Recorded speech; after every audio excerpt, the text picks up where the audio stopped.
किसी भी मनुष्य की योग्यता किसी भी चीज़ पर विचार रखना नहीं होता है। योग्यता है कि उन विचारों की महत्वाकांक्षा और प्रासंगिकता क्या है। जी हाँ, मैं हूँ अमित बुडानिया और आज के इस विशेष कार्यक्रम में आपका स्वागत है। पिछले एक सप्ताह से राष्ट्र के अंदर एक प्रमुख मुद्दा छाया हुआ है। एक सामान्य व्यक्ति जिसका जन्म एक सामान्य पुरुष के रूप में हुआ, इस समाज की वजह से एक व्यक्तित्व का निर्माण उसके अंदर किया गया और एक ऐसा व्यक्तित्व है जिससे बहुत सी अपेक्षाएं नैतिकता और सामाजिक परोपकार के रूप में की जा सकती हैं। परंतु उस व्यक्ति की वाणी हालांकि पिछले कई वर्षों से मुद्दे खड़े कर रही है, पर अब पिछले 7 दिन से उसके द्वारा दिया गया एक इंटरव्यू पूरे समाज और राष्ट्र की चेतनाओं को प्रभावित कर रहा है। पूरा समाज अलग अलग मतभेद से जी रहा है। कुछ लोगों का मानना है कि वह व्यक्ति सही है और कुछ लोगों का मानना है कि व्यक्ति गलत है। हालांकि अधिकतर सिविलाइज सोसाइटी के अंदर जब भी हम किसी सभ्य समाज की बात करते हैं तो ऐसी बातों की गणना तथ्यात्मक मूल्यांकन के साथ होती है, या यूँ कहें कि एक तर्कसंगत बातों के साथ होती है। किसी भी चीज़ पर आरोप लगाना, कहना और आसान है, और ये तब बेहद आसान हो जाता है जब आप समाज के किसी बड़े पद पर बैठे हों। ऐसी मानसिकताएं उजागर होना थोड़ा सा मुश्किल हो जाता है, क्योंकि समाज का एक बहुत बड़ा धड़ा आपका साथ इसलिए देता है क्योंकि वह केवल आप में एक अच्छे व्यक्ति की अपेक्षा करता है और ऐसा अनुमान लगाकर मान चुका है कि आपसे बेहतर कोई मनुष्य समाज में नहीं है। ऐसे में यह व्यक्ति की खुद की नैतिक जिम्मेदारी होती है कि वो इस चीज़ का एहसास करे कि अगर समाज मुझसे अपेक्षा रखता है तो मुझे किस तरीके की चीज़ों पर विचार रखने चाहिए, विचार रखने का तरीका क्या होना चाहिए, और मेरे द्वारा कही गई बात का प्रभाव समाज में क्या होगा और क्या नहीं होगा। जी हाँ, मैं एक ऐसे व्यक्तित्व की आज बात करने जा रहा हूँ जिसने पिछले 7 दिनों में राष्ट्र के ऊपर ऐसे आरोप लगाए हैं जिन आरोपों के बाद में राष्ट्र की राजनीति नहीं, अंतर्राष्ट्रीय स्तर पर भी हमारे हित प्रभावित होंगे। और बात केवल हितों तक की नहीं है या परिवर्तन की नहीं है। इसलिए मैं आप सभी लोगों से, जितने भी लोग सुनेंगे, क्योंकि आप बहुत से लोग यूट्यूब पर या अलग अलग न्यूज़ चैनलों में अलग अलग बहस दे रहे हैं, और ऐसे लोग जो इन मुद्दों पर विचार रखते हैं उनसे भी एक मेरी अपेक्षा है कि जो किसी भी इस वीडियो को सुनने वाला या इस कंटेंट को पढ़ने वाला व्यक्ति को आप मूर्ख ना समझें, या ये ना समझें कि आपको अपने पक्ष उसको समझाने की आवश्यकता है। भारतीय मीडिया की यदि हम लोग बात करेंगे तो एक मूल नैतिकता हम लोग भूल चुके हैं। हम लोग परसेप्शन बेस्ड किसी चीज़ का मूल्यांकन करते हैं, अपनी खुद की धारणाएं बताकर समाज को बताना चाहते हैं। उसके अलावा सबसे बड़ी चीज़ थी कि मीडिया का काम कभी भी निष्कर्ष निकालना नहीं है। मीडिया का काम है सूचनाओं को साझा करना। जैसे आज मैं यदि वीडियो बना रहा हूँ तो इस टॉपिक पर वीडियो बनाने के साथ मेरी जो अधिकतम सीमा है और जो नैतिकता है वो इसी चीज़ पर समाप्त हो जाती है कि मुझे केवल इस मुद्दे पर आपको सूचनाएं उपलब्ध करा देनी चाहिए और उसके बाद आपको बिल्कुल फ्री माइंड छोड़ देना चाहिए अपने पक्ष और तर्क रखने का, इस मुद्दे को सुनने के बाद अपना दिमाग खुद अपने अनुसार व्यवस्थित करने का। हर व्यक्ति अपना माइंडसेट तैयार कर सकता है, लेकिन यदि मैं आपको केवल एक चीज़ परोस कर दूं या इस वे में दूं कि केवल मैं अपना पक्ष सही साबित करने के लिए आपको उसका निष्कर्ष निकाल कर अपनी परिभाषाओं में इस चीज़ को निकाल देता हूं, तो इसका सदैव नकारात्मक प्रभाव होता है। आज देश की मीडिया इसीलिए 2 भागों में बंट चुकी है। कुछ सरकार के समर्थक हैं, कुछ सरकार के कट्टर विरोधी हैं, पर बहुत कम लोग ऐसे हैं जो इस संतुलन को कायम कर पा रहे हैं। इसीलिए पिछले कई वर्षों से यूट्यूब का प्रचलन और सोशल मीडिया का प्रचलन बढ़ रहा है। पर यूट्यूब और सोशल मीडिया भी शोध और अनुसंधान का अभाव है। तभी कहा गया है कि संस्थागत स्रोत ही एकमात्र बेहतर तरीका होता है सामाजिक परिवर्तन का। मैं लाख कोशिश कर लूँ यूट्यूब और फेसबुक, सोशल मीडिया के द्वारा ऐसी जनचेतनाएं फैलाने का, पर इसके लिए ज़रूरत है कि एक संस्थागत ढांचा ही इन चीज़ों को परिवर्तित कर सकता है। तो हो सकता है कि हमसे अपेक्षाएं हो समाज को, हो सकता है इस सोशल मीडिया के प्लेटफॉर्म को अपेक्षाएं हो समाज को, पर असली अपेक्षा जो है वो ऐसी मीडिया से ही की जा सकती है जो एक पूरा मीडिया हाउस चलाते हैं, संस्थागत तरीके से डिबेट करते हैं। उनको अपनी नैतिकता पर ध्यान देना चाहिए। इतनी बातें मैं आज इसलिए कर रहा हूँ कि जिस टॉपिक पर यदि हम लोग चर्चा करने जा रहे हैं, इस टॉपिक को समझने के लिए हमें खुले विचार का होना बेहद ज़रूरी है। आप जितने भी लोग इस चीज़ को सुन रहे हैं, इस धारणा को समझने की ज़रूरत है। मैं केवल कुछ तथ्य जो 100% सत्य होंगे प्रमाण के साथ आपके सामने पेश करूँगा। आपको उसी के आधार पर अपना माइंडसेट तैयार करने की आवश्यकता है और ये समझने की ज़रूरत है कि किस मनुष्य से कहाँ गलत हुआ है। हाल ही में एक व्यक्तित्व चर्चा में है, उस व्यक्तित्व का नाम है पूर्व राज्यपाल सत्यपाल मलिक। बहुत चर्चित नाम है। ऐसा नहीं है कि समाज में कोई अच्छा योगदान नहीं है, भरपूर रहा होगा, इसीलिए उसको मैंने एक व्यक्ति की जगह व्यक्तित्व करार दिया है। पर व्यक्तित्व बन जाना 100% सत्यनिष्ठा का परिणाम नहीं है, या यूं कह दूं कि आपका ये एकमात्र आधार नहीं होगा कि केवल मैं आपको इस नज़रिए से देखूं कि आप देश के सर्वोच्च पदों पर रह चुके हैं तो आप अच्छे हैं। हो सकता है कुछ कमियां देश के प्रधान सेवक में भी हों और कुछ कमियां ऐसे व्यक्तित्वों में भी हों, हमें उनका मूल्यांकन करना है। सवाल है कि ये व्यक्ति चर्चा में क्यों हैं, तो कुछ खबरें हैं जो मैं आपको एक बार सरसरी नज़रों से एक तरीके से बता देता हूं, उसके बाद हमें इनका मूल्यांकन करना है कि क्या सही और क्या गलत है। हाल ही में इन्होंने आरोप लगाया है कि पुलवामा हमले के दौरान देश के प्रधानमंत्री की सबसे बड़ी भूल थी और देश के प्रधानमंत्री ने इस मुद्दे पर चुप्पी साधने के लिए मुझे बाध्य किया। मुद्दा यह था कि सीआरपीएफ की तरफ से इस कॉन्वॉय के लिए, जो एक मार्ग से एक स्थान से दूसरे स्थान पर सीआरपीएफ जा रही थी, इसके लिए सीआरपीएफ की तरफ से 5 एयरक्राफ्ट मांगे गए हैं। स्पेसिफिकली इन्होंने मेंशन किया है, अपने एक इंटरव्यू द वायर के साथ इन्होंने दिया है। हालांकि उस इंटरव्यू में ऐसा कम महसूस हो रहा है कि ये इंटरव्यू देने के इच्छुक हैं, सामने वाला बहुत कुछ बुलवाना चाहता है, साफ तौर पर आप समझ सकते हैं। पर आपका नज़रिया यदि केवल सरकार विरोध का हो या आपका नज़रिया केवल बीजेपी विरोध का हो तो शायद इस मुद्दे को समझना आपके लिए मुश्किल होगा। पर यदि आप एक आम नागरिक के रूप में उसको देखेंगे तो आपको 100% लगेगा कि जितना सत्यपाल मलिक नहीं कहना चाहता उससे कई गुना सामने वाला बुलवाना चाहता है। और अगर कोई राज्यपाल बड़ी तर्कसंगत बात करता और ये बात कहता है कि हाँ साहब, सीआरपीएफ ने मुझसे 5 ऐसे एयरक्राफ्ट्स मांगने की बात उनके सामने आई है कि उन्होंने कहा है कि सीआरपीएफ को तो केवल 5 एयरक्राफ्ट की आवश्यकता थी। फिर जब वो उसी इंटरव्यू में खुद कह रहे हैं कि मुझसे नहीं मांगे गए वरना मैं दे सकता था, यानी उनको स्पेसिफिकली मैं ये कहूँ कि बड़ा इल्म होगा इस बात का कि हम लोग क्या कहने जा रहे हैं, या मैं ये कहूँ कि संतुष्टि होगी इस बात को, या उसके पास कोई प्रमाण होगा कि वो तथ्य के साथ ये बात कह रहे हैं कि 5 एयरक्राफ्ट उनसे मांगे गए हैं। अब वो कह रहे हैं कि aircraft ministry of home affair से मांगे गए हैं, वह गृह मंत्रालय जिसके अधीन सीआरपीएफ आती है, वह गृह मंत्रालय जिसका प्रमुख उस समय माननीय राजनाथ सिंह प्रमुख रूप से मंत्री थे। ऐसे मनुष्य से जब ये 5 एयरक्राफ्ट मांगे गए हैं तो इनका मानना है कि उन्होंने सरकार को दिए नहीं है। पहली घटना। Let's talk about Pulwama. In a sense, it was the first big thing after the dissolution of the assembly that happened while you were governor. CRPF people asked for aircraft to ferry their people because इतना बड़ा convoy कभी road से नहीं जाता है। आपसे पूछा था? जी, आपसे ये मेरे से नहीं, जो जिससे कंसर्न थे होम मिनिस्ट्री से पूछा, राजनाथ जी के यहाँ। They refuse to give. अगर मेरे से पूछते तो मैं एयरक्राफ्ट देता उनको, कैसे भी देता। 5 एयरक्राफ्ट की जरूरत थी सिर्फ, उनको एयरक्राफ्ट नहीं दिया गया। ये आप इम्पोर्टेंट चीज कह रहे हैं, होम मिनिस्ट्री से इजाजत मांगी एयरक्राफ्ट के लिए and home ministry refuse to give. Yes, and I told it to the prime minister same evening कि ये हमारी गलती से हुआ है, अगर हम एयरक्राफ्ट दे देते तो ये नहीं होता। तो उन्होंने मुझे कहा कि तुम अभी चुप रहो।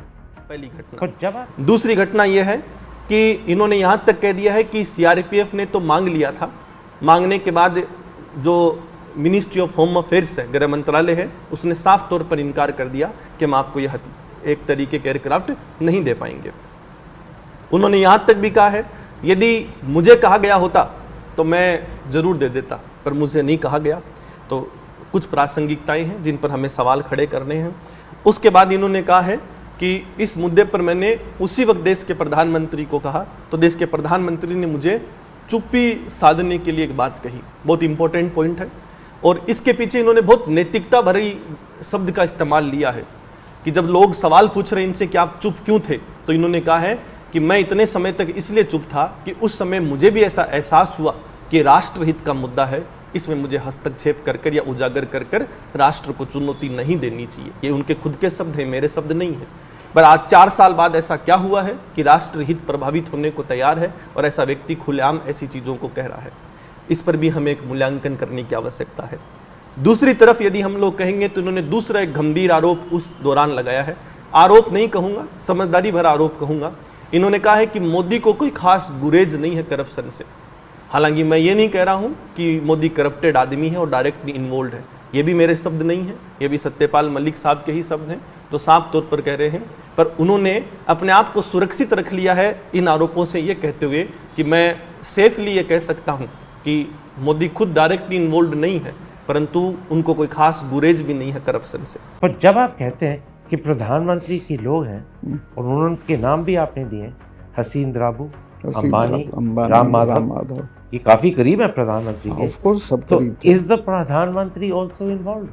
No, he was not involved, but मैं आपको ये बता शक तो लगता है ना। सेफली कह सकता हूँ कि प्रधानमंत्री जी को करप्शन से कोई बहुत नफरत नहीं है।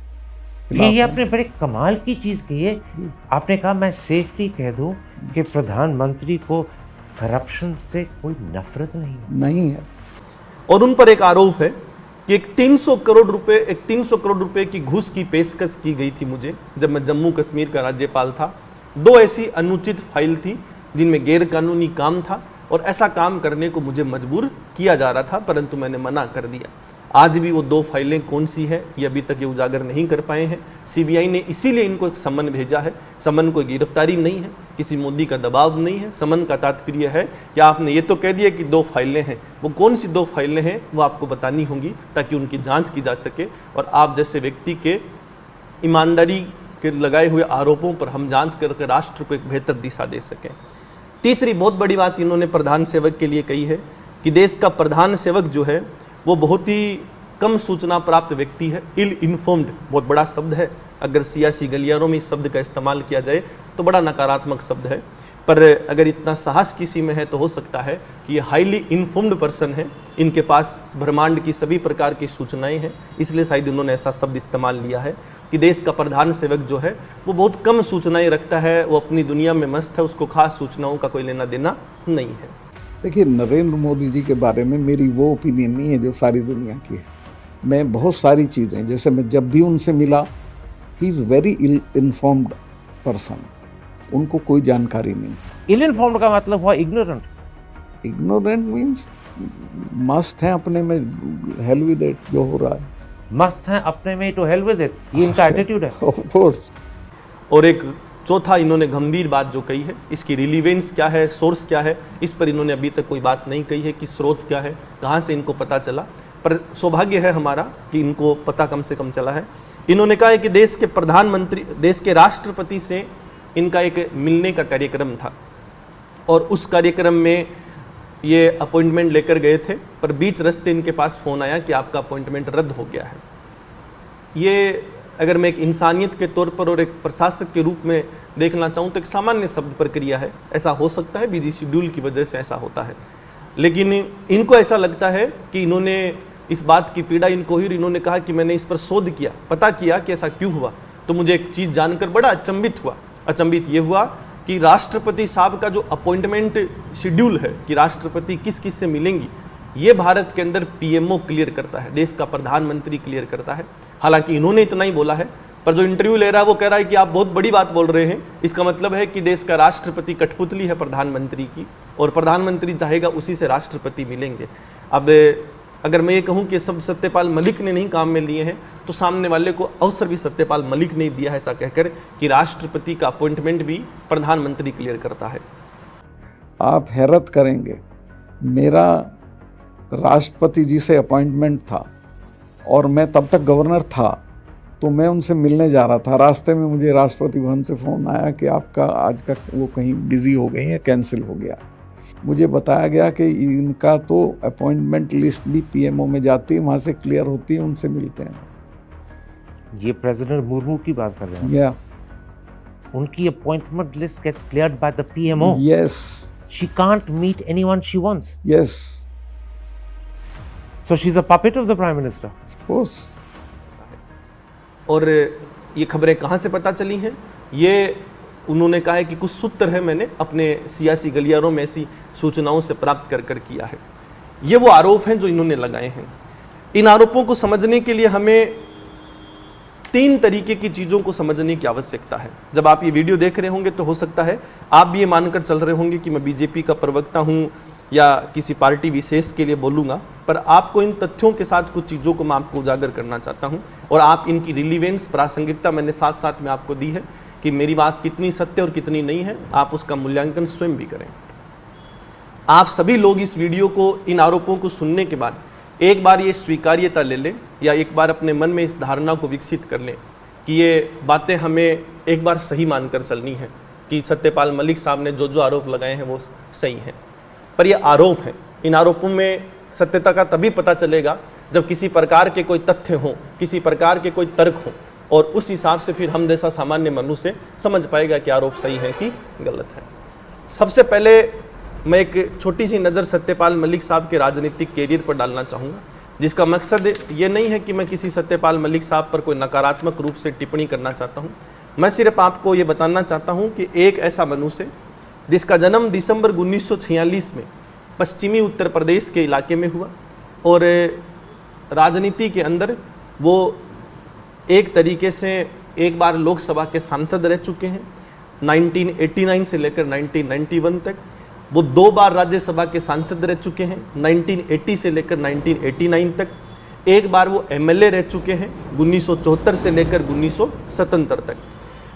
जब मैं आपको ये बातें बता रहा हूँ तो हो सकता है आप सोचेंगे कि ये हमें पता है, गूगल से हम चीज़ें पढ़ सकते हैं, पर आप थोड़ी सी बताने का मूल मकसद समझिएगा। एक ऐसा मनुष्य जिसने अपना राजनीतिक कैरियर की जो शुरुआत है वो चरण सिंह के नेतृत्व में भारतीय क्रांति दल से की।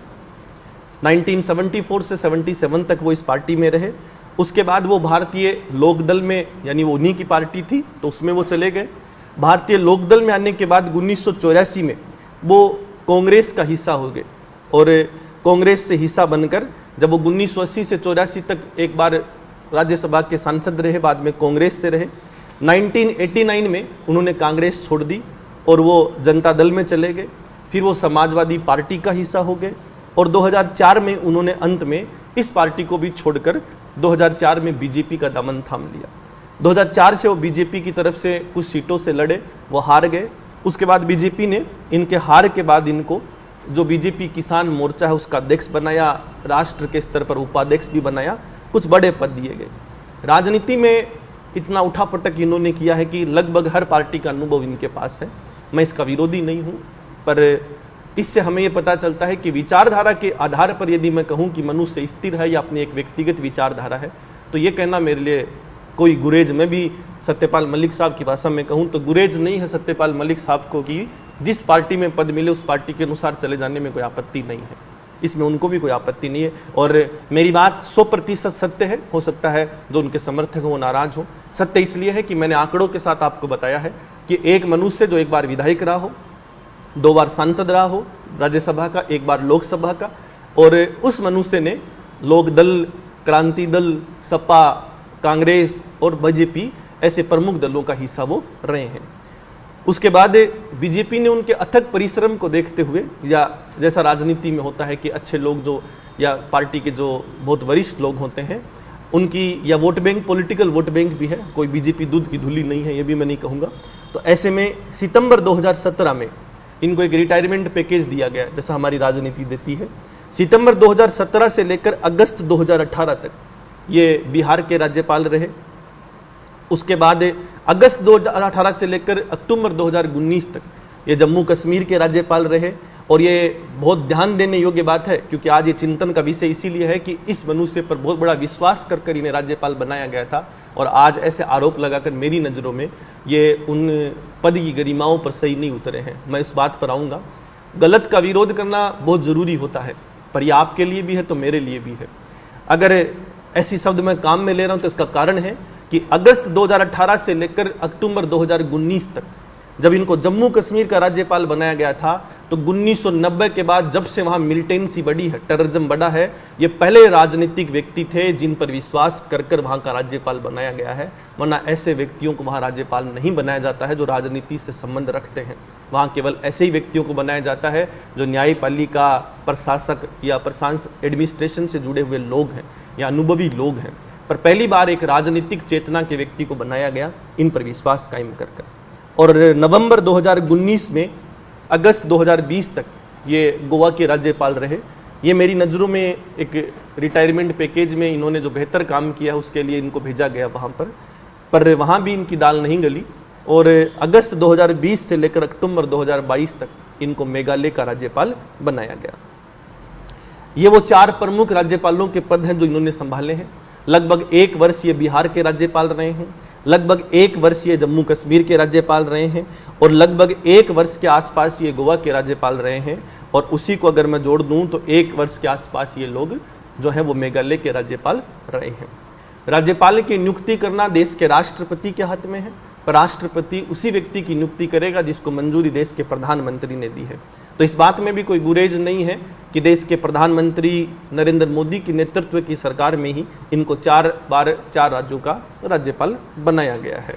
अब हो सकता है इनके व्यक्तिगत गुण हो, आप इनको ये कहकर कह दें कि ये मोदी का कोई आशीर्वाद नहीं है, और मैं भी नहीं मानता हूँ, परंतु ये समझने की बात है कि इन पर एक विश्वास कर इनको एक बेहतर पद दिया गया। विश्वास करने का अर्थ ये भी नहीं कि आप पार्टी के गुलाम बनेंगे, तो आप इनकी बात बहुत जायज़ हो सकती है कि आप गलत का विरोध करेंगे, पर इनका जो विरोध करने का पैटर्न है वो बहुत अजीब सा है। उस पैटर्न के बारे में मैं आपको एक थोड़ी सी कुछ घटनाओं के माध्यम से समझाना चाहूँगा, शायद आप समझ पाएंगे।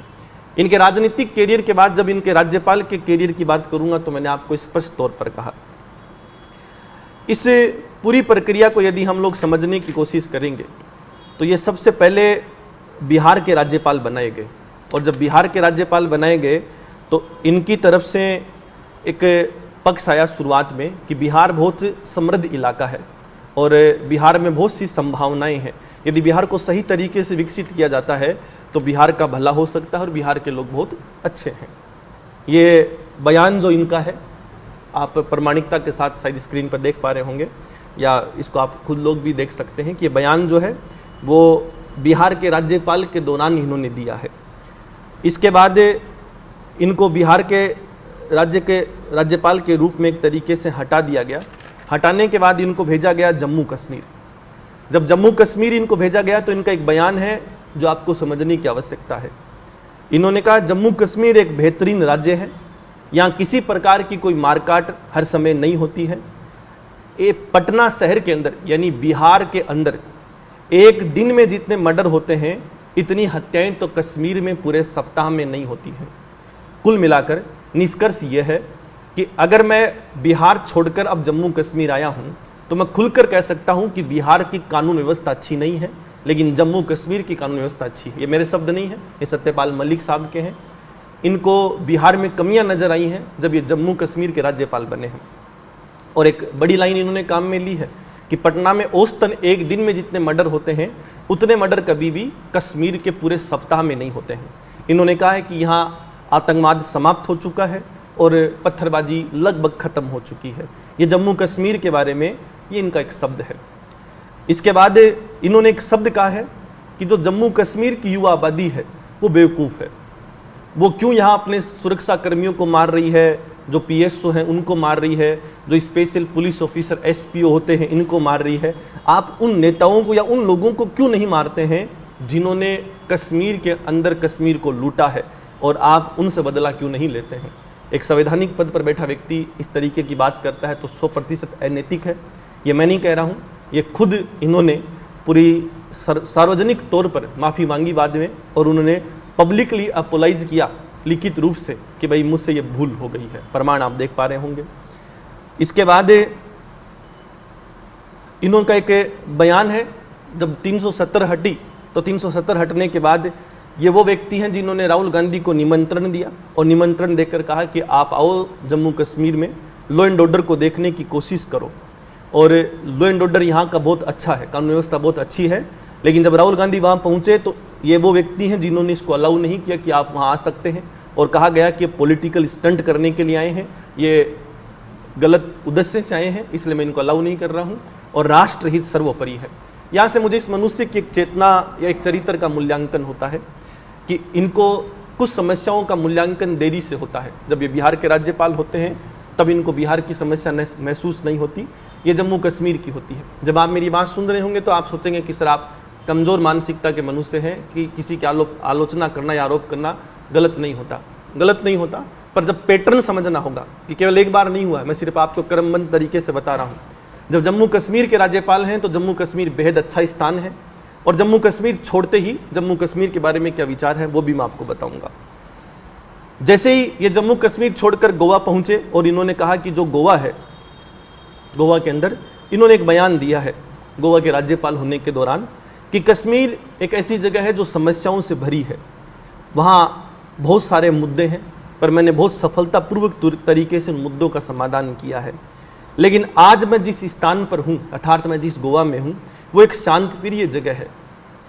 इसके अतिरिक्त वो एक प्रगतिशील जगह है जहाँ के नेता बहुत अच्छा कार्य कर रहे हैं। ये ध्यान देने योग्य बात है कि जहाँ के नेता बहुत अच्छा कार्य कर रहे हैं और बहुत शांतिपूर्ण तरीके से गोवा को एक समृद्ध इलाका बनाने का कार्य कर रहे हैं।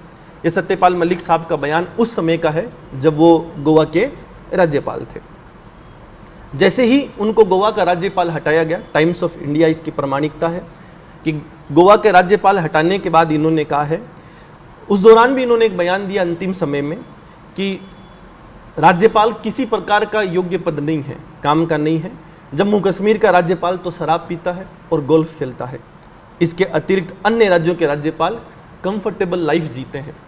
हो सकता है इनका पक्ष बहुत सही हो कि राज्यपाल इस उद्देश्य से नहीं होना चाहिए, उसका रोल बहुत एक्टिव पॉलिटिक्स में होना चाहिए। मुझे इस भाषण पर किसी प्रकार का कोई आपत्ति नहीं है, परंतु जैसे ही इनको इस राज्य का राज्यपाल से हटा दिया गया और ये मेघालय के राज्यपाल बनाए गए, जब मेघालय के राज्यपाल बनाए गए तो इनकी तरफ से एक बयान आया कि गोवा की जो बीजेपी सरकार है वो करप्टेड सरकार है। प्रमोद सावंत जो है वो बहुत करप्टेड व्यक्ति हैं और बीजेपी की इस सरकार ने वहाँ बहुत ज़्यादा करप्शन फैलाकर गोवा बर्बाद कर रखा है। ये आरोप उनका गोवा के दौरान नहीं है, उस प्रमोद सावंत के साथ काम करने के दौरान नहीं है। वहाँ से जब इनका एक तरीके का ट्रांसफ़र मेघालय हुआ है और मेघालय के अंदर जब ये राज्यपाल बने हैं तब इनका ये आरोप है और इस आरोप के आधार पर इन्होंने ये शब्द कहे हैं। इस आरोप के बाद में इन पर एक आरोप लगा है कि भाई आप जब गोवा के राज्यपाल थे तो आप करप्शन के बारे में बोले क्यों नहीं हैं। तब इन्होंने एक इंटरव्यू देते हुए इन्होंने एक बात कही कि उस समय मुझे नहीं लगा कि ऐसे मुद्दों को हित में है उठाना या सरकार को चुनौती देना, पर मुझे लगा कि कोई सुधार हो जाएगा, सुधार नहीं हो। यानी ये व्यक्ति आशाओं से भरा हुआ भी है कि अगर मैं दूसरे राज्य का राज्यपाल बनूंगा तब जाकर मैं आलोचनाएं करूंगा तो हो सकता है समाज में कोई सुधार हो जाए। यदि आप इतने बड़े संवैधानिक पद पर बैठे हैं, आप जैसा व्यक्ति गुरेज नहीं करता है किसी भी अच्छे काम को करने का, और जैसे भाषण आज आप दे रहे हैं राजनीतिक रूप से कि भाई मुझे किसी प्रकार का कोई डर नहीं है, मैं फकीर व्यक्ति हूँ, तो आपको उस संवैधानिक पद पर बैठे हुए हो सकता है केवल पुलवामा में मसला नहीं है, बिहार में थे तो पटना का अपराध नहीं रोक पाए, जम्मू कश्मीर में थे तो जम्मू कश्मीर से निकलने के बाद आपको वहाँ समस्या नजर आ रही है, गोवा के अंदर करप्शन आपकी आंखों के सामने चल रहा है, आपने उस दौरान करप्शन को रोकने के लिए कोई प्रयास नहीं किया या मुद्दे नहीं उठाए। आप जैसे ही मेघालय के राज्यपाल बन गए, गोवा की सरकार आपको भ्रष्टाचारी सरकार नजर आने लग गई। तब गोवा की तरफ से, सरकार की तरफ से एक बयान गया, और अगर आपको एक्टिव पॉलिटिक्स का हिस्सा बनना है जो राज्यपालों की परंपरा नहीं है, तब आपको राज्यपाल का पद छोड़कर आपको इस राजनीति का हिस्सा बन जाना चाहिए। इन्होंने साफ इनकार कर दिया कि मैं पद क्यों छोड़ूं, जिसने मुझे पद दिया है यदि वो पद हटाएगा तो ही मैं पद से हट पाऊंगा। जब ये मेघालय के राज्यपाल बने, आखिरी राज्यपाल का दौर है इनका, गोवा पर तो इन्होंने आरोप लगाए ही लगाए।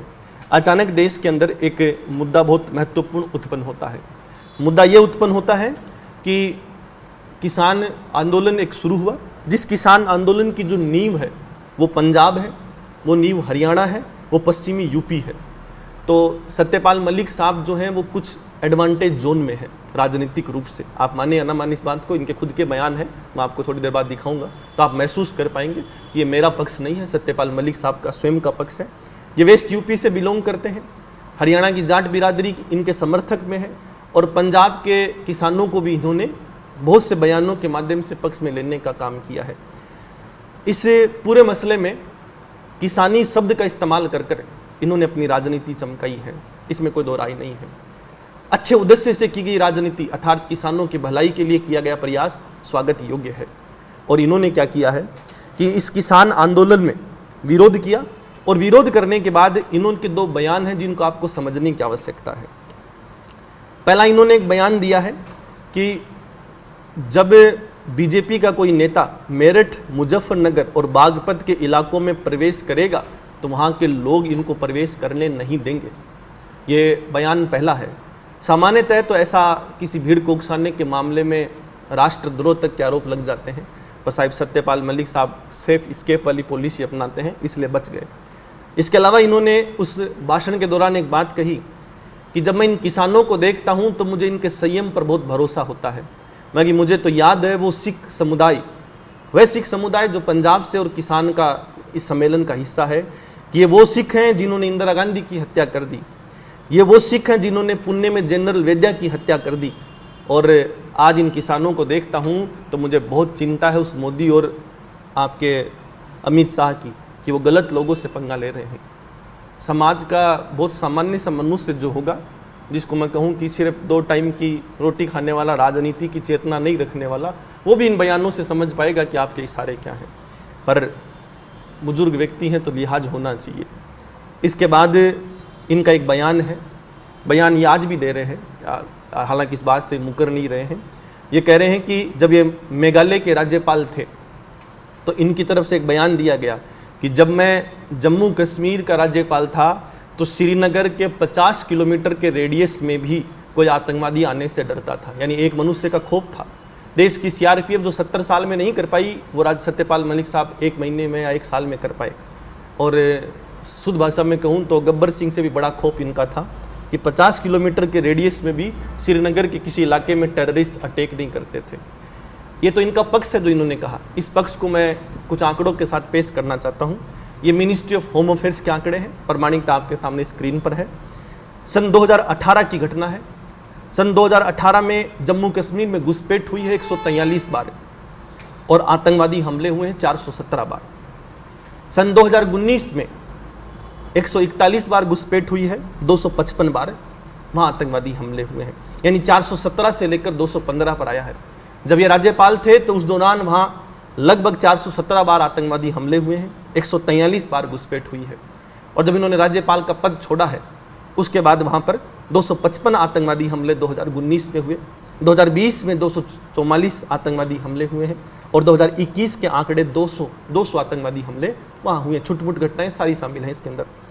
घुसपैठ जब ये राज्यपाल थे तो 143 थी, 2019 में 141 है, 2020 में जब से 370 हटी है 51 हो चुकी है और 2021 में घुसपैठ मात्र 28 हो चुकी है। ये आंकड़े सरकारी हैं, मेरे नहीं हैं, और हर व्यक्ति समझदार है कि क्या हुआ और क्या नहीं हुआ है। शायद गब्बर सिंह का प्रभाव व्यापक शब्दों में नहीं रहा, पर इनकी तरफ से बयान दिया गया है। ये एक ऐसा मनुष्य है जिसकी जर्नी मैंने आपको राजनीतिक रूप से, एक ऐसा मनुष्य है जिसकी सफ़र मैंने आपको राजनीतिक बयानों के रूप से स्पष्ट करने की कोशिश की है। ये वो चीज़ें हैं जो आपको इस मनुष्य के आचरण के बारे में एक मूल्यांकन करने का योगदान देंगी। पर आज भी एक शिक्षाविद होने के नाते मैं आपसे अपेक्षा करता हूँ कि आचरण को आधार रखकर मूल्यांकन ना करें, लेकिन आचरण को आधार रखकर अपने विचारों का जरूर निर्माण करें। और विचारों का निर्माण करना बेहद ज़रूरी इसलिए है कि एक इंटरव्यू में इन्होंने आरोप लगाया है कि देश के प्रधानमंत्री के बारे में जब मैं अमित शाह से मिला तो अमित शाह ने मुझे एक बहुत बड़ी बात कही कि सत्यपाल, ये दिमाग से पैदल आदमी है, इस पर खास गौर करने की आवश्यकता नहीं है, ये अहंकारी मनुष्य है। बहुत तरीके के आरोप इन्होंने लगाए। पर 14 अप्रैल को द वायर को दिए हुए इंटरव्यू में ये इस बात से मुकर गए और इन्होंने कहा मैंने बड़ा चढ़ा कर ये बात कह दी है और गलत तरीके से मैंने पेश कर दिया है, बाकी मेरा योगदान कम था और इंटरव्यू लेने वाले का योगदान ज़्यादा था। ये उनके खुद के शब्द हैं, मेरे शब्द नहीं हैं, ये अपने बयान से पलटे हैं। इसके बाद जब जम्मू कश्मीर के राज्यपाल थे तो इन्होंने आरोप लगाया है कि राम माधव नामक एक नेता ने, जो आरएसएस से भी संबंध रखते हैं, 300 करोड़ रुपए की घुसपैठ की पेशकश की थी। एक राज्यपाल को घुसपैठ की पेशकश करना और उसके बाद राज्यपाल कार्रवाई नहीं करा सकता है तो ये कमजोर राज्यपाल का प्रतीक है मेरी नज़रों में। एक ऐसा मनुष्य जो नैतिकताओं की बात करता हो और नैतिकताओं पर अमल नहीं करता हो तो उसको हम नैतिक करार नहीं दे सकते। यदि 300 करोड़ रुपए की घूस इनको दी गई है, गैर कानूनी तरीके से इन पर दबाव बनाया गया कि 2 फाइलें, तो इनको 2 काम करने की आवश्यकता थी। जब ये जम्मू कश्मीर के राज्यपाल थे उसी दौरान इनके पास में मशीनरी थी, एडमिनिस्ट्रेशन था, ये कर सकते थे उस व्यक्ति की गिरफ्तारी, ये कर सकते थे 300 करोड़ रुपए की पेश करने वाले व्यक्ति के खिलाफ मामला दर्ज, ये कर सकते थे उन 2 फाइलों को दुनिया के सामने उजागर। आज भी वो 2 फाइलें नाम रखी गई हैं, उनके आगे एक अंबानी शब्द जोड़ दिया गया है कि अंबानी से जुड़ी हुई फाइलें थी। आपको गुरेज किस बात का है? यदि कोई काम अनैतिक है, गैर कानूनी है और आप पर दबाव बनाया गया है तो देश आपके साथ है। पूरी फेसबुक आपको लिख रही है कि सत्यपाल मलिक के साथ देश है। आपको आपत्ति किस बात की है? आप बिना टेंशन फ्री होकर, याद रखना, जब आप ऐसी बात कहते हैं ना कि मैं फ़कीर आदमी हूँ, मुझे क्या डर, फ़कीर आदमी को जब डर ही नहीं था तो सन 2019 के अंदर आपने राज्यपाल का एक अक्टूबर 19 में आप जम्मू कश्मीर के राज्यपाल से हटे थे। आप तक बहुत व्यापक समय रखते थे इस मुद्दे को उठाकर आप देश के सामने उसी समय इस्तीफा पेश कर या पद पे रहते हुए, इस्तीफा भी मैं नहीं कहता कि उचित तरीका है, आप राज्यपाल थे, राज्यपाल होते हुए आपके पास सारी शक्ति थी और आप ऐसी चीज़ों को उजागर कर सकते थे देश के सामने। आप उन 2 फाइलों के बारे में खुलकर बताओ कि वो कौन सी 2 फाइलें हैं, किससे जुड़ी हुई हैं। पर आप जानते हैं कि यदि मैंने अपनी अवधारणा दुनिया को सुनाई है, मैंने अपने अजम्पशंस दुनिया को सुनाए हैं, तो कोर्ट में एक प्रक्रिया है कि हम माफ़ी मांगेंगे और छूट जाएंगे।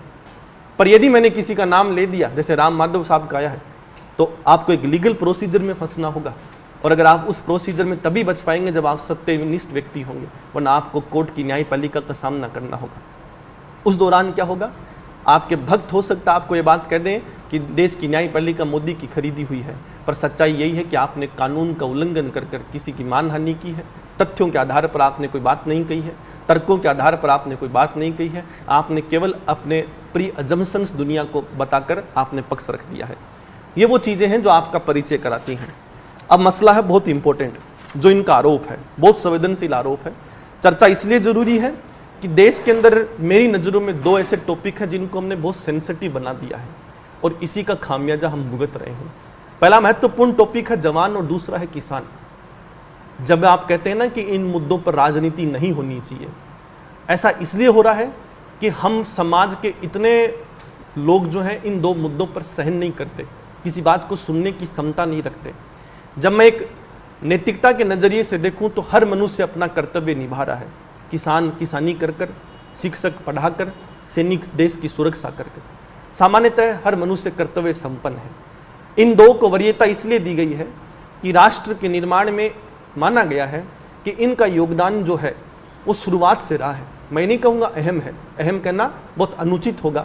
अनुचित इसलिए भी होगा कि इन्हीं 2 को अहम बता दूं तो आज 21वीं शताब्दी में बहुत से लोग ऐसे हैं जिन्होंने राष्ट्र निर्माण में योगदान दिया है। पर मैं इस बात से गुरेज नहीं रखता कि ये वो 2 लोग हैं जिनके राष्ट्र निर्माण की शुरुआत इन्हीं से हुई है, यानी इनके बिना राष्ट्र की संकल्पना करना संभव नहीं था। इसलिए सम्मान के योग्य हैं और बारंबार इनका सम्मान होना चाहिए। पर इनको इतना सेंसिटिव बना दिया जाए कि कोई व्यक्ति अपने राजनीतिक उद्देश्यों के लिए इनकी पालना कर पाए, ऐसा हमें नहीं करना चाहिए। कोई इनका इस्तेमाल नहीं करना चाहिए। और मैं आपको कुछ चीज़ें बता रहा हूँ जिसको आपको समझने की आवश्यकता है। जिस पुलवामा हमले का आरोप लगा है, पहले उस हमले को समझने की जरूरत है। घटना है 14 फरवरी 2019 की। 14 फरवरी 2019 को सीआरपीएफ का एक कॉन्वॉय जो है वो एक इलाके से लेकर कुछ इलाकों तक पहुंचने का प्रयास करता है, यानी इस भाषा में हम लोग कहें तो जम्मू से श्रीनगर तक जाने का काम करता है। इस दौरान जैश ए मोहम्मद एक आतंकवादी ग्रुप है जो पीओके से ऑपरेट होता है, उसके द्वारा एक सुसाइड बॉम्बर भेजा गया। सुसाइड बॉम्बर का मतलब होता है आत्मघाती हमला, एक ऐसा मनुष्य जो मरने के उद्देश्य से ही हमला करता हो। उसने 200-300 किलो जो भी आरडीएक्स रही होगी, उस आरडीएक्स को प्रयोग कर कर उस सीआरपीएफ के काफिले पर हमला कर दिया। 44 जवान हमारे देश के अंदर उसमें शहीद हो गए। एग्जैक्ट आंकड़ा 40-44 जो भी रहा होगा, मुझे उन तथ्यों पर मतभेद नहीं करना। 44 जवान देश के शहीद हुए, बहुत दुर्भाग्य की बात है। और इस कॉन्वॉय की जब हम लोग बात करेंगे तो इस कॉन्वॉय में 78 गाड़ियाँ शामिल थी, 2500 के लगभग जवान शामिल थे। ये बहुत बड़ा कॉन्वॉय था और इतना कॉन्वॉय जो है वो पहली बार हमें देखने को मिला है। एक आम तौर पर एक सुरक्षा बलों की बटालियन या एक 2-4 बटालियन एक क्षेत्र से दूसरी जगह स्थानांतरण करती हैं तो उसको हम कॉन्वॉय कहते हैं। 78 गाड़ियों का काफिला, 2500 से अधिक सीआरपीएफ के जवान इसमें शामिल थे। अब जो आरोप लगा है वो आरोप ये लगा है कि हमला इसलिए हुआ है कि इस हमले में हवाई मदद नहीं की गई या सीआरपीएफ की तरफ से एयरक्राफ्ट मांगे गए। यह हमला हुआ है 14 फरवरी 2019 को। सीआरपीएफ की तरफ से दिसंबर 2018 में एक पत्र लिखा गया था। हालांकि पत्र जो लिखा गया है ये अगस्त 2018 का लिखा हुआ है, यानी 1 वर्ष पहले का। और 18 में सीआरपीएफ की तरफ से एक मांग की गई है कि कॉन्वॉय में हमें जब फौज को स्थानांतरण करना पड़े तो कुछ एयरक्राफ्ट यानी हवाई यात्रा की मंजूरी दे। एक सेना का काफिला एक जगह से दूसरी जगह जाता है तो या तो सड़क मार्ग का प्रयोग करता है या रेल मार्ग का प्रयोग करता है या हवाई मार्ग का।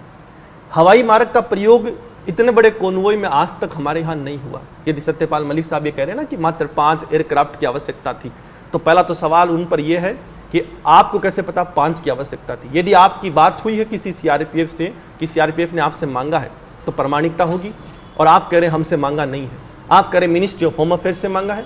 मिनिस्ट्री ऑफ होम अफेयर्स से ये 5 का जो आंकड़ा आपने दिया ये तो बिल्कुल अनुचित है, और आंकड़ा ये है कि अगस्त 2018 में सीआरपीएफ को पत्र लिखकर ये चीज़ मांगी गई है कि भाई हमें ऐसे कॉन्वॉय के लिए या इस तरीके की हवाई यात्राओं की मंजूरी दी जाए।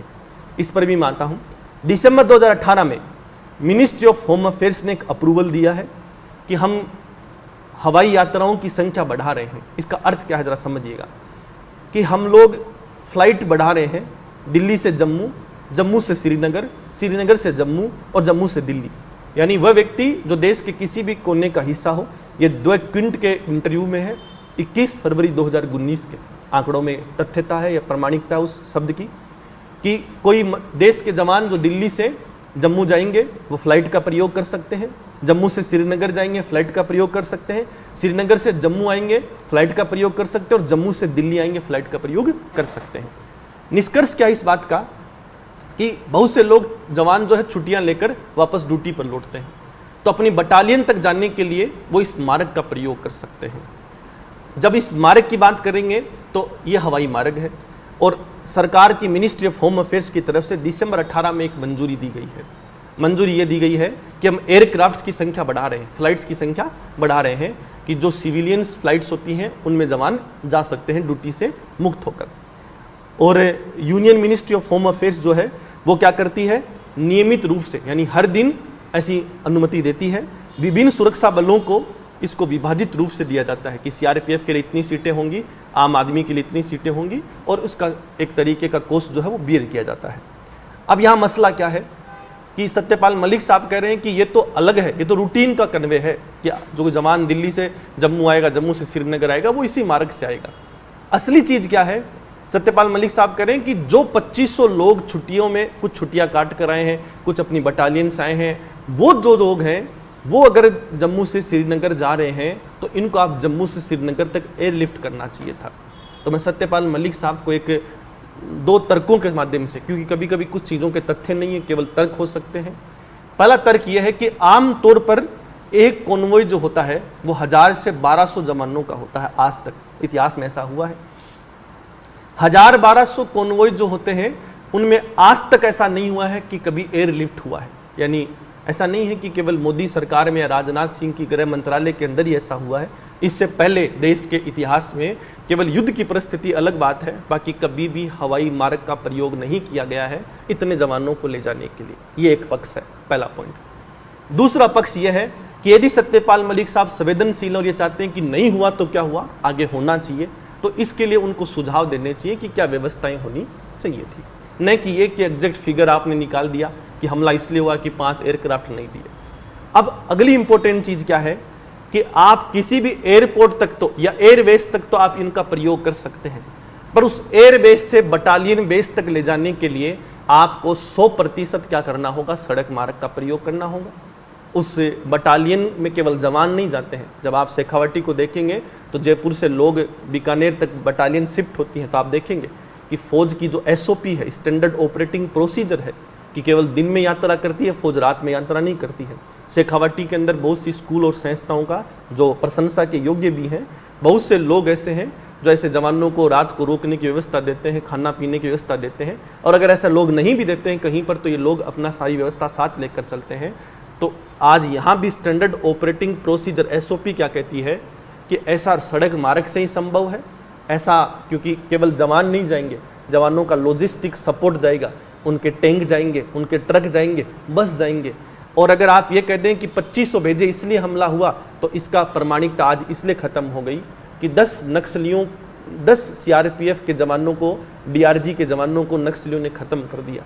बात 10 और 40 और 2500 की नहीं है, एक जवान भी खो रहे हैं तो हम सुरक्षा की चूक से खो रहे हैं। यदि सत्यपाल मलिक साहब ये कहते हैं कि इंटेलिजेंस फेलियर है तो 100% सत्य है। सत्यपाल मलिक साहब ये कहते हैं कि ये सुरक्षा बलों में समन्वय की कमी है तो 100% सत्य है। सत्यपाल मलिक साहब यदि ये कहते हैं कि हमला होने के बाद भी सरकार नहीं चेती है और कोई सुधार नहीं हुआ है तो सत्यपाल मलिक साहब सही हैं। लेकिन यदि सत्यपाल मलिक साहब ये कहते हैं कि हमला और 44 लोग मोदी की वजह से मरे हैं, गृह मंत्रालय की वजह से मरे हैं, तो नैतिकता के तौर पर तो देश के हर नागरिक की जिम्मेदारी है, हर राष्ट्र अध्यक्ष की जिम्मेदारी है। जितनी जिम्मेदारी देश के प्रधान सेवक की उतनी गृह मंत्री की और उतनी ही देश के राज्यपाल की भी है। परंतु हमारा मकसद इन जिम्मेदारियों पर आरोप और प्रत्यारोप का नहीं होना चाहिए, हमारा मकसद सुधार का होना चाहिए। इन आंकड़ों के बाद मैं आपको कुछ आंकड़े पेश करना चाहता हूँ कि कोई भी जो भी आपके घरों में सेना से संबंधित व्यक्ति होगा उससे पूछिएगा कि जो स्टैंडर्ड ऑपरेटिंग प्रोसीजर होता है कि एक बटालियन जब दूसरी स्थान पर स्थानांतरण होती है तो उसकी एक प्रक्रिया होती है। जम्मू कश्मीर में खास कर इसको अपनाया जाता है। जम्मू कश्मीर, और हालांकि ये सब जगह है, पर जम्मू कश्मीर में खास ध्यान रखा जाता है कि बटालियन कभी भी रात को यात्रा नहीं करेगी, कभी भी अंधेरे के अंदर 1% भी यात्रा नहीं होगी। प्लस जिस राजमार्ग से गुजरेंगे उस राजमार्ग पर सिविलियन सेक्टर में ऐसा नहीं है, पर जम्मू कश्मीर में ऐसा है कि हम लोग सिविलियंस को प्रभावित नहीं करें। इसके लिए क्या होता है कि काफिला 5-10 गाड़ियों के टुकड़े में चलता है, बाकी बीच में सिविलियन गुजरते रहते हैं। तो जो जम्मू कश्मीर है वो सेंसिटिव एरिया है, इसलिए वहाँ एक ऐसी व्यवस्था की गई है कि किसी भी काफिले में एक आरोपी होगी, आरोपी का अर्थ है रोड ओपनिंग पार्टी, सीआरपीएफ के कुछ जवान होंगे, वो आगे आगे चलकर उस रास्ते का काफिला साफ करेंगे। उसके अलावा जो चौक पॉइंट्स होते हैं, यानी जहाँ जो जॉइंट्स हैं कि सपोज करो हाईवे पर जो सड़क मिल रही है वहाँ पर आरोपी खड़ी रहती है, गार्ड्स खड़े रहते हैं, और कोऑर्डिनेशन का एक प्रोसीजर होता है कि यदि सीआरपीएफ के 2500 जवान जा रहे हैं तो सीआरपीएफ के 2500 जवानों में से 400-500 जवान उस काफिले की सुरक्षा में लगते हैं, जो आरोपी के तहत होते हैं, बॉम्ब स्क्वाड के तहत होते हैं और एंटी टेररिस्ट स्क्वाड होती है, तीनों होती हैं। सीआरपीएफ ने अपनी रिपोर्ट में और इंक्वायरी रिपोर्ट में इस बात को स्वीकार किया है कि उस काफिले में भी आरोपी थी, उस काफिले में भी एंटी स्क्वाड था और उस काफिले में भी एंटी टेररिस्ट स्क्वाड भी था। अब सवाल है कि कहीं पुल आता है तो बॉम्ब स्क्वाड उस इलाके को सैनिटाइज करता है, कहीं पर नाके लगे हैं तो उसको सैनिटाइज करता है, यानी जांच करता है, और आरोपी रोड ओपनिंग पार्टी आगे आगे मार्ग खोलते हुए चलती रहती है, साथ में काफिले चलते रहते हैं। सिविलियंस को आमतौर पर जम्मू कश्मीर में उस सड़क पर आने नहीं दिया जाता है, ताकि उस समय जब तक आर्मी गुजरती है तब तक ऐसा होगा। शेखावाटी और बाकी जैसी ज़मीनों से जब गुजरते हैं तो यहाँ के सिविलियन अलग सम्मान रखते हैं, तो इस ऐसे में ऐसे सिविलियन इलाकों में अनुमति है कि 5-6 ट्रक एक काफिले में चलेंगे, उसके बाद सिविलियंस को प्रभावित नहीं किया जाएगा और ट्रकों में गैप दिया जाता है ताकि सिविलियंस अपने यात्रा को पूरी कर सकें। पर जम्मू कश्मीर में रोड ब्लॉक कर दी जाती है कि सिविलियन प्रभावित हो चाहिए, परंतु सुरक्षा का मसला है, इसलिए एक रोड को हम ब्लॉक रखेंगे। उस रोड को जोड़ने वाली जो सहायक सड़कें होती हैं वहाँ पर सुरक्षा बल होते हैं। आरोप लगाना बहुत आसान है, पर इसका तथ्यात्मक जांच करना बहुत मुश्किल है। आज उस वीडियो को जब आप देखेंगे, जिस तरफ से वो सुसाइड बॉम्बर कार लेकर आया है, उस सड़क के किनारे पर सुरक्षा बलों की गाड़ी खड़ी है और उन्होंने बिल्कुल स्वीकार किया है कि हमारे को, हम सुरक्षा में तैनात थे परंतु इतना समय नहीं मिल पाया कि हम प्रतिक्रिया दे पाते, यानी उस गाड़ी को देखते हुए मैं प्रतिक्रिया दे पाता, उससे पहले वो आकर टकरा गई और ये हादसा और ये आतंकवादी हमला हो गया। तो मैं सत्यपाल मलिक साहब को एक तथ्य से उजागर करना चाहता हूँ कि जब भी कोई मोबाइल अटैक होता है, मोबाइल अटैक का अर्थ होता है किसी वाहन का प्रयोग कर कर कोई व्यक्ति हमला करता है, तो ये मायने नहीं रखता है कि 2 गाड़ियाँ हैं कि 22 गाड़ियाँ हैं कि 78 गाड़ियाँ, याद रखना ये 100% तय है। जब कोई व्यक्ति किसी जगह छिपकर हमला करता है तब काफिला बड़ा होना नुकसानदायक होता है, क्योंकि अगर गाड़ी आगे निकल गई तो हमला शायद ना कर पाए। लेकिन जब काफिले में अगर 2 गाड़ी भी हैं और अगर किसी को सुसाइड बॉम्बर बनकर आना है तो वो आसानी से टकरा सकता है। यहाँ भूल हुई है कि जब कोऑर्डिनेशन होता है तो एक शर्त रखी गई है कि ऐसे कॉन्वॉय को सुरक्षित पहुँचाने के लिए देश के अंदर एक प्रावधान है कि आपकी state police, army, CRPF coordination करेगी, इंटेलिजेंस इनपुट्स लिए जाएंगे और ऐसा काफिला एक दिन की प्लानिंग से नहीं निकलता है। ऐसी सूचनाएं सुरक्षा बलों के पास होती हैं कि ऐसा ऐसा समन्वय कर कर हमें निकलना है। पर बस मतभेद हमसे ये हुआ है कि आपको इस बात को स्वीकार्यता देनी होगी कि जैसे ही ये हमला हुआ है हमारी इंटेलिजेंस फेलियर है, हमारे को सूचनाएं प्राप्त नहीं हुई, क्योंकि 200 किलो RDX जोमेटो ऑर्डर कर कर नहीं मंगाया गया है। 200 किलो RDX जो है वो, अगर सत्यपाल मलिक साहब कहते हैं कि 50 किलोमीटर के दायरे में टेररिस्ट अटैक नहीं हुआ जब मैं जम्मू कश्मीर का राज्यपाल था। ये जो हमला है ये श्रीनगर के 20 किलोमीटर के दायरे में हुआ है, 300 किलो RDX इकट्ठा किया गया है, तब उस राज्य के राज्यपाल सत्यपाल मलिक साहब ही थे जिनके हाथ में कानून व्यवस्था थी। ऐसे आरोप लगाना आसान है, परंतु सत्यपाल मलिक साहब एक डिग्निटी है, एक पद है, वो अपने पद की गरिमा रखेंगे। उनका काम है व्यवस्थाओं को सुनिश्चित करना। इंटेलिजेंस फेलियर ह्यूमन एरर है, ये कोई तकनीकी आधारित व्यवस्था नहीं है। आदमी से चूक होती है यदि सूचनाएं नहीं मिली हो। इसलिए ये भी एक हमारी बहुत बड़ी कमी है कि अगर हम इंटेलिजेंस को ह्यूमन बेस रखते हैं तो ह्यूमन एरर आता है, यदि हम इसको तकनीकी आधारित कर दें तो ये ह्यूमन एरर की प्रोबेबिलिटी कम हो जाती है। इस हमले के बाद समीक्षा हुई, सीआरपीएफ ने जांच की। सीआरपीएफ ने जांच करने के बाद सीआरपीएफ से मिनिस्ट्री ऑफ होम अफेयर्स ने एक आंकड़ा मांगा कि आप ये बताएं कि हमें क्या करना चाहिए कि भविष्य में ऐसी घटना ना हो। अगर आप एयरलिफ्ट को सॉल्यूशन मानते तो मैं आपको एक चीज़ बताना चाहता हूँ कि देश का प्रधानमंत्री मात्र एक व्यक्ति है। ऐसा व्यक्ति जब पंजाब के किसी इलाके में पहुँचता है तो वहाँ खराब मौसम के दौरान उनके सामने दो विकल्प होते हैं। पहला विकल्प होता है हवाई मार्ग से, दूसरा होता है सड़क मार्ग से।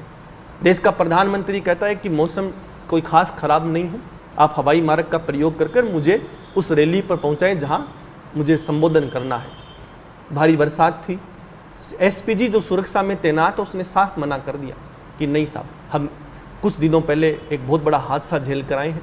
देश के जो सीडीएस हैं वो इस सड़क जो इस हवाई यात्रा के हैं वो शिकार हुए हैं और ख़राब और तकनीकी कारणों से हमने, क्योंकि ये एक नेचुरल डिजास्टर आप कह सकते हैं या मैनमेड कह सकते हैं, टेररिस्ट अटैक रोका जा सकता है, पर ख़राब मौसम में यदि कोई एयरक्राफ्ट या इस तरीके की कोई भी लैंडिंग क्राइसिस हो जाए तो रोकना थोड़ा सा मुश्किल है।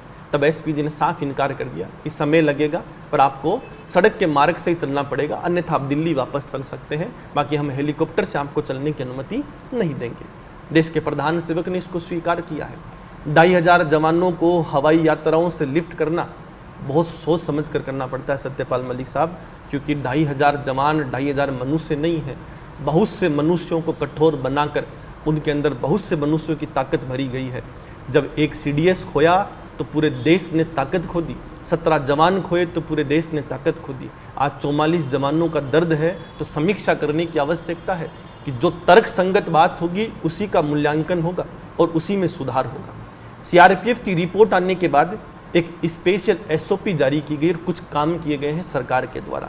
तो अगर मैं कहूं कि सत्यपाल मलिक साहब इन कामों की प्रशंसा करते और इनका हिस्सा बनते, यदि इनमें कमियां हैं तो सुधार करने के लिए सुझाव देते, तो आज समाज में उनकी बहुत अलग छवि होती। हो सकता है राजनीतिक रूप से आज 5 दिन के लिए छवि बन गई हो, लेकिन लोग वर्षों तक याद रखेंगे इन आरोपों को और ऐसे व्यक्तित्व को।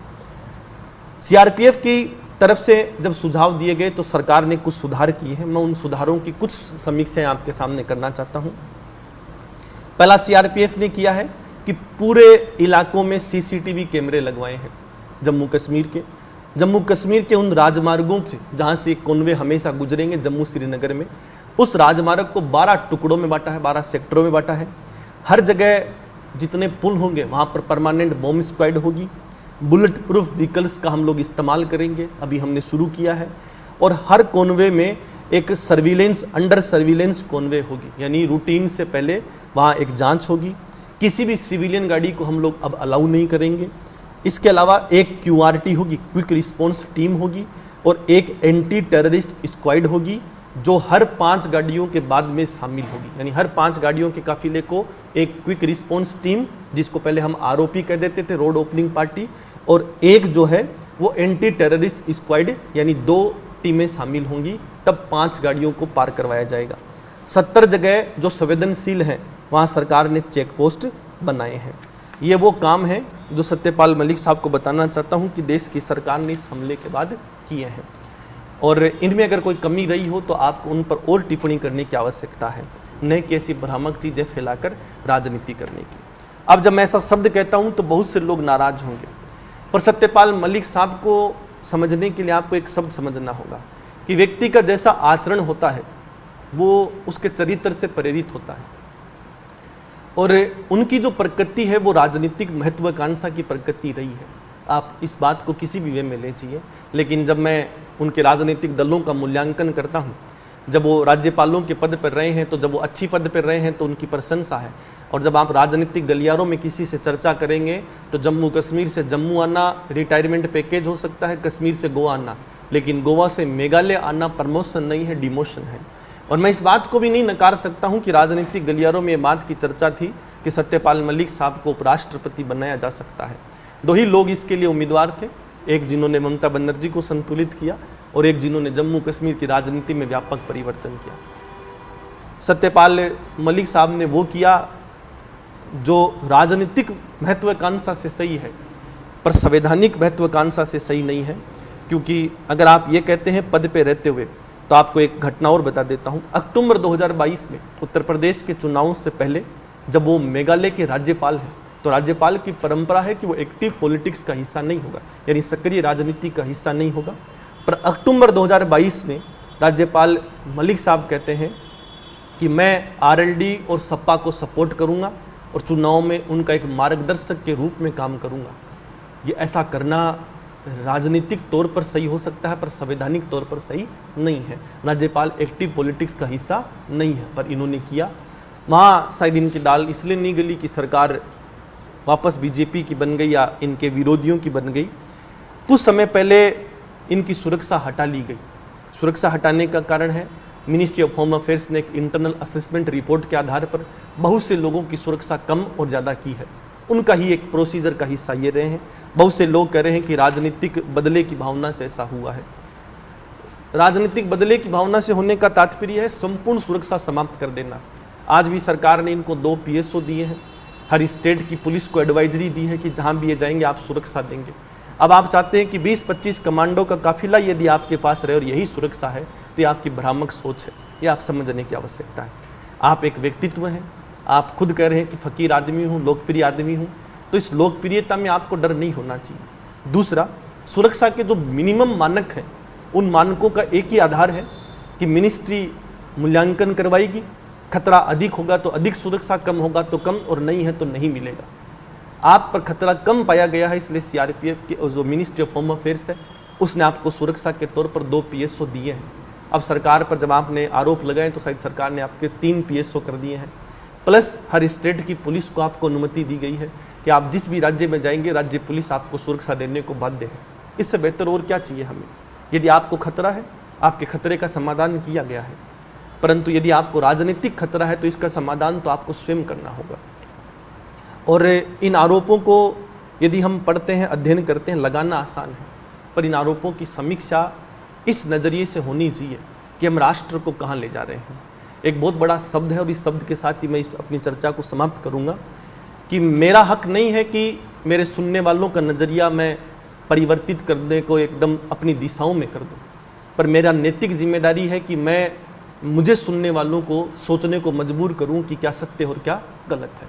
और ये जो सोच है, ये सोच 100% जो है वो तथ्यों पर आधारित होनी चाहिए, तर्कों पर आधारित होनी चाहिए, न कि मेरे विचारों और अवधारणाओं पर।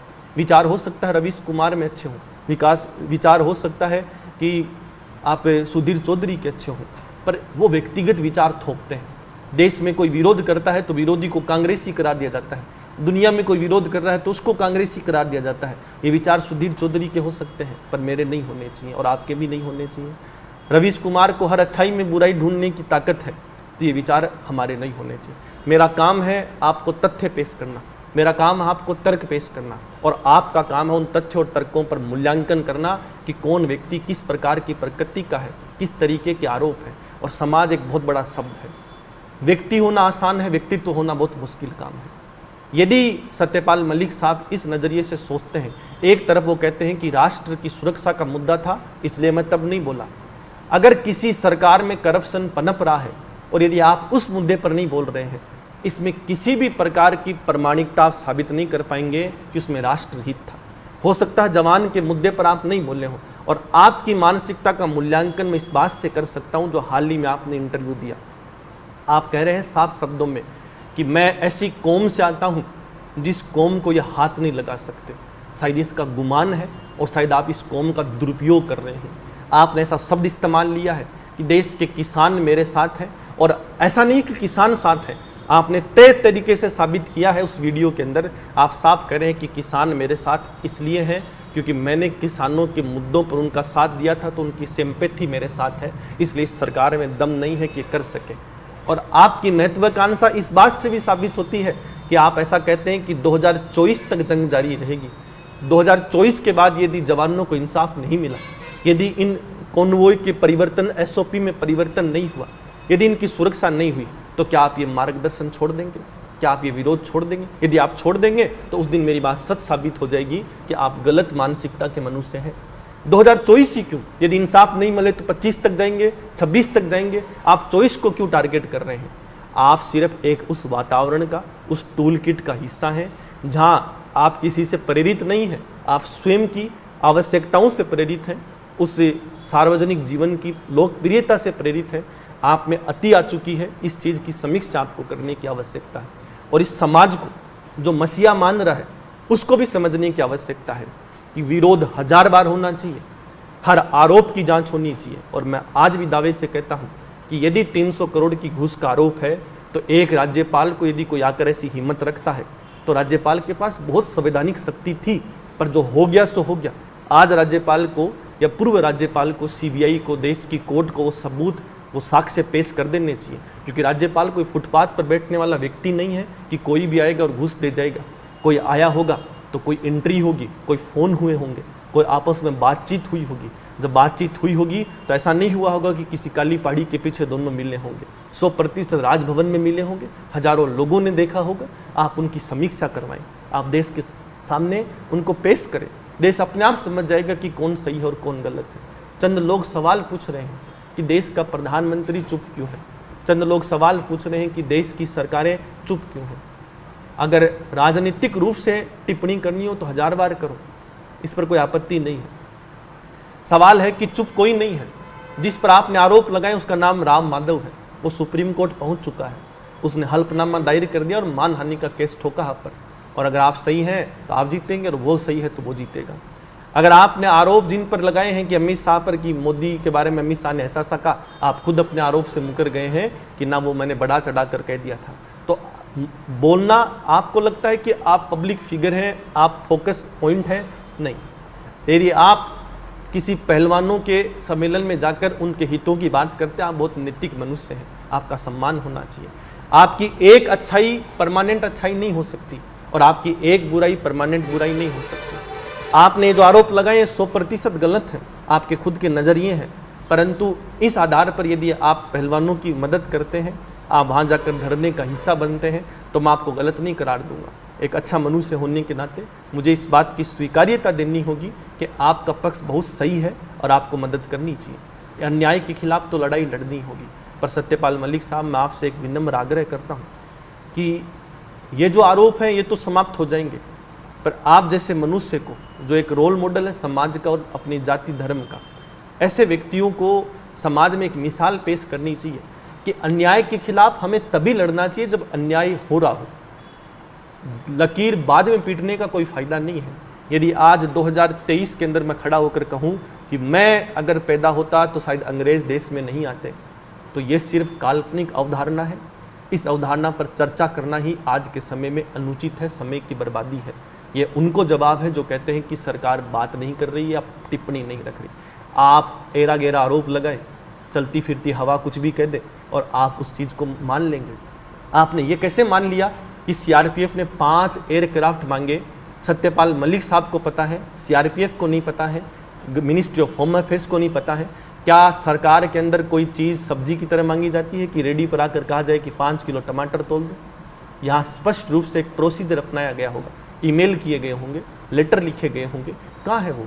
आप आरटीआई के दायरों के जरिए ट्रैक कर उनसे पूछताछ कीजिए।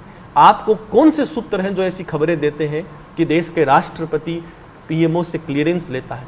तो अगर आपको इतने सूत्र हैं तो आपको ये भी पता होना चाहिए था फिर कि आपको नया राज्यपाल फिर से नहीं बनाया जाएगा, आपको उपराष्ट्रपति फिर से नहीं बनाया जाएगा, आपको किसी नई व्यवस्थाओं में या कहीं नई जगह भेजा जाएगा। ऐसा कुछ नहीं है। ये सिर्फ घर बैठकर आपकी होम ग्रोन सॉल्यूशंस हैं। आपने अपनी मानसिकता को शांत करने के लिए स्वयं के विचार बना लिए हैं। हो सकता हमारी बातें कड़वी हो सकता आपके समर्थकों के लिए ये नागुजार गुजरे, पर ज़रूरत है समीक्षा करने की कि अगर मैं आपको एक संवैधानिक पद पर देखता हूँ और आपसे प्रेरित होता हूँ तो बहुत बड़ी अपेक्षा आपसे करता हूँ कि अधिकार संपन्न होना आसान है, पर कर्तव्य संपन्न होना और नैतिक होना बहुत मुश्किल काम है। इसी के साथ मैं इस वाणी को विराम देता हूँ। धन्यवाद।